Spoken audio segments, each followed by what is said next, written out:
The Young and the Restless, Y&R, is expecting plenty of light to start a new week, and it looks like they probably won't give up for most of the week. That's the kind of thing that happens when we delve into the things we should forget, but then many of us need to know those things to move on. Young and the Restless expected in this unexplored waters Adam Newman would wade with Sharon Newman by his side. The advantage is that he has someone right there to help him get the job done. On the other hand, is Sharon enough to get immediate help? Elsewhere in Newman, there will be some crises that will pull Victoria Newman and Billy Abbott together. Though it's easy to point out Victor for doing something that brought Billy and Victoria together, it happened. Had it not been for Victoria to be so upset by the hostility that her father took up her position at the Newman Enterprise, she would never approach him unless she had no other choice. While that could be debated opening the door for the couple to come together, we think it will be something else. In this case, Young and the Restless thought something would happen to one of their kids at the farm. One of them hurt would be parenting, and it would make sense because it looks like Victor won't do something too quickly to cause chaos. Adam will start to recall what happened when he was 11 this week, and we think it will begin here. This means that when he starts to remember, he will be mentally hurt and vulnerable. As much as he remembers, he will argue, but it will be enough to surprise him. Young and the Restless expected him to remember things out of order, meaning this time he could remember the aftermath more than the events that led up to it, and that would make him vibrate. Deeply moving. Just one day after the announcement of the upcoming 2020 must-have accessories, a veil with a damn stern reminder from the Young and the Restless's indomitable Victor Newman, who painted the portrait the bosses, Eric Braden, posted a picture where he showed us how bad it was. Everyone has a great weekend. He added. Looks like the two of you are over because of a bit of conversation. On Twitter, Braden asked Goddard, "How are you, my brother? Hope you and your beautiful family are all right. Let's talk soon." Braden also took the time to respond to a fan post praising his scenes with the latest Mark Grossman, the Young and the Restless Adam. "Mark is a damn good actor," he wrote, and was delighted to work with. Recently, Braden attracted attention when participating in calls on social media to have more time to broadcast for longtime colleague Doug Davidson, a gesture that touched the person playing Paul. He was speechless. Sharon woke up on the sofa at home. She hurts from surgery. Faith and Ray told her she was repeating the bleed cancer in her sleep. Sharon wanted to help Faith with her book report, so the girl went upstairs to get Little Women. Victoria came over and asked Sharon how. Ray interjects that she has been defeated, but Sharon wants Vicky to stay. When alone, Victoria will drop by if Sharon needs to talk. Sharon instructed her to quickly check in and play a weight game before resuming chemotherapy. Victoria questioned if she was being restrained and Sharon asserted her. The conversation turned to Adam. Victoria says he is no longer in the CEO position and has his own interests. Ray reappears and Victoria goes. Sharon took a nap. At Crimson Lights, Chelsea wanted to meet George from Kansas instead of Adam. He asked, "Don't you believe me?" Chelsea did, but worried that she was still about to lose his position in Newman and wanted to bring George back home. They argued and Adam insisted he knew what he was doing. The truth changed everything. In the guild, Victor calls George and asks him to call back before talking to Adam. At the door, Jack grinned when he received a message from Jill asking him to fly out and walk with her on the beach. He joined Kyle and Summer, who reassured him about Jabot. Jack is trying to be a good son. Kyle and Summer decide to go meet Dina. Jack joins Victor at the bar and will torment his company in honor of Catherine's dedication. While Victor was pondering, Jack asked, "What has Adam been up to?" Billy said that Chelsea wouldn't be with Nick anymore, because of the property Calvin left for her. Phyllis was shocked and said that Chelsea's husband died under a suspicious circumstance and left everything to Chelsea, and there was no investigation. Billy informed her that Calvin had died of natural causes, and he congratulated Phyllis for embracing his hatred. Phyllis says that Billy asked her to meet him because of Adam.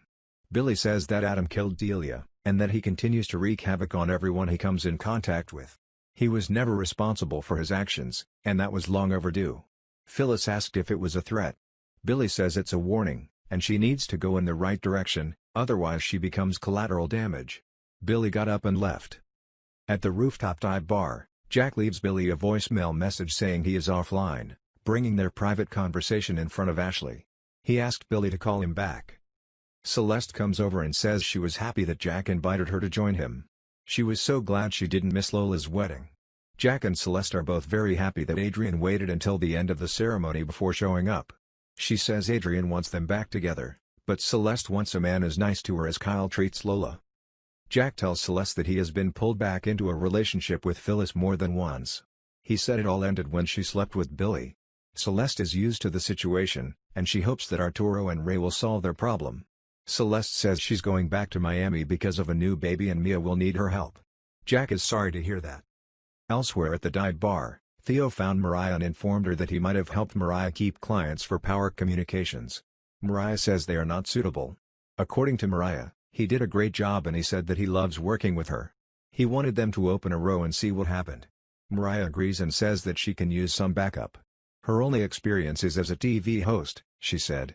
According to Mariah is good at a few things, but with his expertise, he will fill gaps and reinforce her weaknesses. He gets a promotion when she's not done, and he claims he can take the company to new heights. Mariah asks if that's what he showed Devin.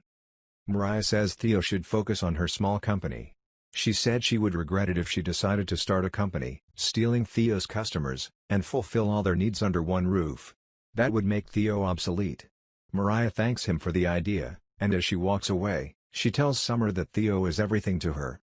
Summer approaches Theo and says he has lost contact. She punished him for the stunt he performed at the wedding, but Theo insisted it was a gift to Kyle. Summer said that Kyle did not appreciate Theo put Zoe. According to Kyle said he missed the point. Zoe is there to tell Kyle she is doing well and has no aversion, but that doesn't stop Kyle from hitting him. Summer told Theo that she warned Kyle that he was going to pull something. Theo said he already knew she would. He said it feels good to blow things up. They kiss. Elsewhere at the dive bar, Phyllis met Adam and told him it looked like she would get the money to buy her 20% at Grand Phoenix. Adam says she's having a lot of trouble getting a minority stake in Abby's hotel, but she won't have any power. Victor stood in the doorway and heard Phyllis tell Adam that Abby was innocent and inexperienced, and it wouldn't be long before she strangled Abby. After Adam left, Phyllis called Chelsea about a business proposition. At the society, Victor told Abby that he overheard Phyllis telling Adam that once she had a stake in the Grand Phoenix, she would kick Abby out and take over the hotel. Abby says it's a blessing and she wants to see Phyllis try it. Victor warns Abby not to take Phyllis lightly. Abby told Victor that Phyllis underestimated her and that she structured hotel deals very carefully, keeping Phyllis from capturing a majority stake. Victor reminds Abby that Phyllis almost threw Nikki and Victoria in jail to save her own skin. According to him, Phyllis is very dangerous and toxic. Abby thanks Victor for telling her about Phyllis' plan and says he gave her a lot to think about. Sharon worried as she stood outside Adam's penthouse. She mustered up her courage to ring the bell for him, and when Adam answered the door, he all smiled. At the Abbott mansion, Kyle finds Dina's favorite song in the hopes of being able to hear her in the next room, then turns to tell Summer she was upset. He thinks something is wrong and calls Jack. At the guild, Jack disconnects Kyle and reiterates that Adam is toxic to Victor and advises him to leave. Victor doesn't want his advice, he doesn't know what problem he's dealing with. Actress Melody's young and restless Thomas Scott, the actress's fans and followers, who have spent their lives playing iconic character Nikki Newman, question something new. Add, her hairstyle. Since Young and Restless is back after a months-long production hiatus due to global reach, some think they've noticed Thomas Scott's hair looks a little different. There are few more devoted and observant fans than Y&R fans and they know that something has changed with her gorgeous haircut, although it's confusing that she still looks pretty. Like any other day. Adam brought George from Kansas into the penthouse. Chelsea looked uncomfortable when Adam mentioned Alyssa Montalvo and asked about her father's complicated death. George wondered when Victor got there. Adam explains that he won't come and continues his question. He shares Victor's claim that he killed Montalvo as a child and wants the truth. George didn't want any part of it and became agitated. Adam gets a call from Connor who is upset about football and helps him calm down. Then, George was touched and remembered that Hope was worried about Adam. George argues that Adam knows the truths deeply about Montalvo and talks about Victor and Hope wanting to protect him from the terrible thing that happened. Then Adam thought that Victor had reached George, but Chelsea thought he was honest. Adam walked over and tried to cling to it. He couldn't understand that Victor had kept this a secret all these years. Chelsea thinks he is her father and loves him. Adam is amazed that he killed a man and blocked it. He needs to open that door but doesn't know how. What do you think will happen? Let us know below and check back with Young and the Restless for the latest updates, spoilers, and speculation surrounding. Don't forget to follow the Y&R channel for all the latest cool news about all your favorite daytime TV shows.